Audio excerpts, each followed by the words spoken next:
তো বন্ধুরা, এটা হলো জমিদারের বাড়ি, 300 বছর বেশি পুরানো। তো হ্যালো গাইস, তো আজকে একটা পুরাতন বাড়িতে ট্রাভেল করতে চলে যাব। তোমরা পুরো ব্লগটা দেখবা, খুব ভালো লাগবে আশা করা যায়।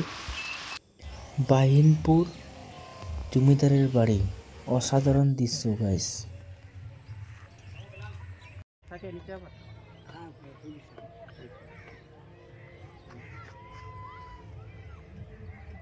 তো বন্ধুরা, এটা হলো একটা রাজার বাড়ি। এখানকার একটা দাদুর কাছে শুনলাম 300 বছরের বলে পুরোনো বেশি হবে এই বাড়িটা।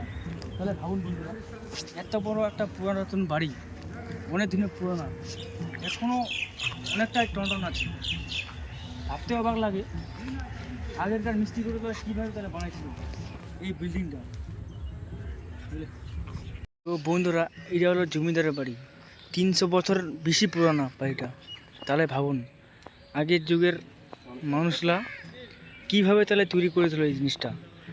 মানে কি অতটা তো আগে, এখনকার বাড়িগুলো তো লোহা টুয়া, মোটামুটি 2 তলা আছে। হ্যাঁ, 2 তলা আছে, ছাদ দিয়ে মোটামুটি 3 তলা বলা হয়, ছাদে কেউ ইউজ করছে না। তো আপনারা আসুন, ঘোরাফেরা করুন জায়গাটাতে।